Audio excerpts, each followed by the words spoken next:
نہیں معلوم کل کیا ہونے والا ہے. صبح میں ایسے کر رہا ہوں کہ مجھے یہی نہیں پتا کہ اب کل میرے ساتھ لا ادری، مجھے ادراک ہی نہیں ہے کہ کل میرے ساتھ کیا ہونے والا ہے، ابھی میرے ساتھ کیا ہو رہا ہے اور میں کیسے زندگی گزار رہا ہوں. مولا کائنات ارشاد فرماتے ہیں کہ انسان تعجب ہوتا ہے اس شخص پر کہ ایسی زندگی گزارتا ہے جیسے اسے ساری زندگی جینا ہے یہاں پہ، اور جب مرتا ہے تو ایسا تھا جیسے کبھی زندہ ہی نہیں تھا.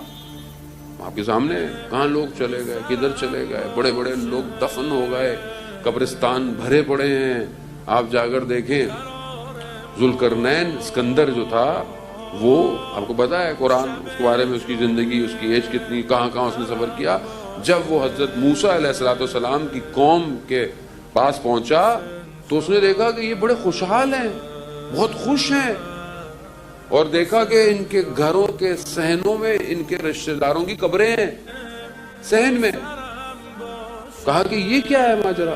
کہا یہ قبریں ہم نے اپنے رشتہ داروں کی اپنے صحنوں میں اس لیے دفنائی ہوئی ہیں تاکہ ہمیں ہر روز یہ یقین رہے کہ ہم نے بھی مرنا ہے.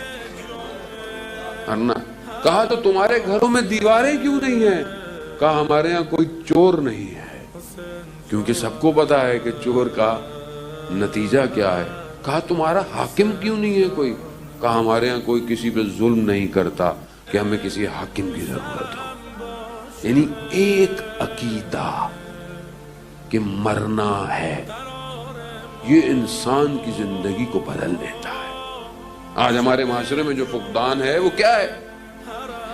جیسے ہمارے حکمراں ہیں تو ایسا لگتا ہے انہوں نے تو مرنا ہی نہیں ہے، اور یہ پتہ نہیں کون سی دوائیاں کھا کے آئے ہیں ویسے بھی نہیں مر رہے. مطلب انسان ہاتھ سے بھی مر جاتا ہے، ویسی عام بیچارہ آدمی دیکھا روڈ پہ گر گیا، ہارٹ اٹیک ہو گیا، کسی کو کیا ہو گیا.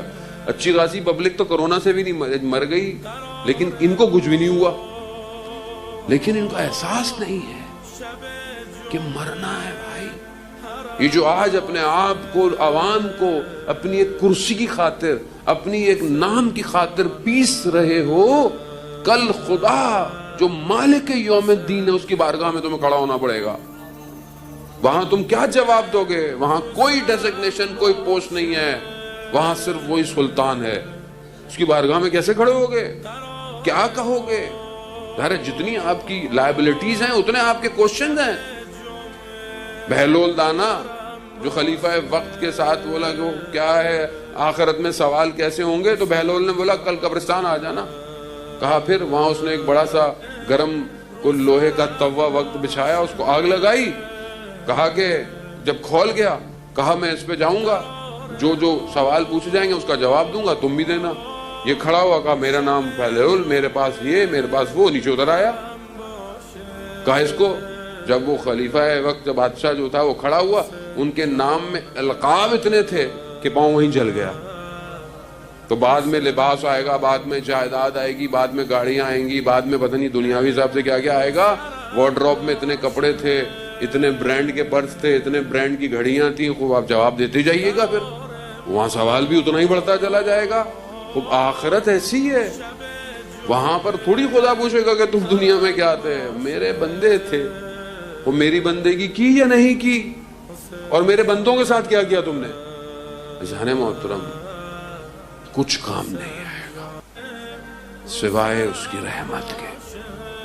اگر انسان اس کی بارگاہ میں پلٹ آئے بہت فائدہ ہے، نہیں آئے اس کا کوئی نقصان نہیں ہے.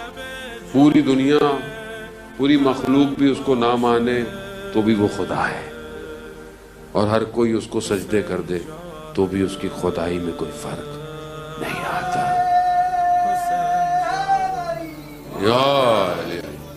اب یہی ہے جان محترم. بہرحال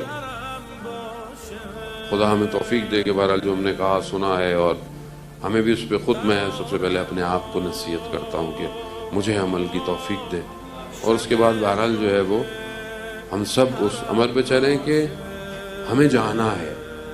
اس کو یقین کر لیں. آپ یقین کریں، آپ یہاں سے باہر قدم نکالیں گے آپ کی پرسنالٹی چینج رہے گی. آپ غصہ نہیں کریں گے، آپ ذرا ذرا سی بات پہ خفا نہیں ہوں گے، آپ چھوٹی چھوٹی باتوں پہ ناراض نہیں ہوں گے، آپ درگزر کریں گے، آپ کی شخصیت ہی چینج رہے گی. جب انسان کو یہ پتا ہو کہ اس نے جانا کہاں ہے، کس بات پہ غصہ، کس بات پہ حسد، کس بات پہ بغض، کس بات پہ کینہ؟ کیا دنیا کی لذتوں کی خاطر میں اپنے آپ کو برباد کر رہا ہوں؟ زبان کا ذائقہ تھوڑی دیر کا، گناہوں کی لذت تھوڑی دیر، اس کے بعد تو افسردگی ہے، پریشانی ہے، شرمندگی ہے۔ اور جب انسان کو بتاؤ کہ اس کا مالک اسے دیکھ رہا ہے تو اسے خود شرمندہ ہونا پڑتا ہے۔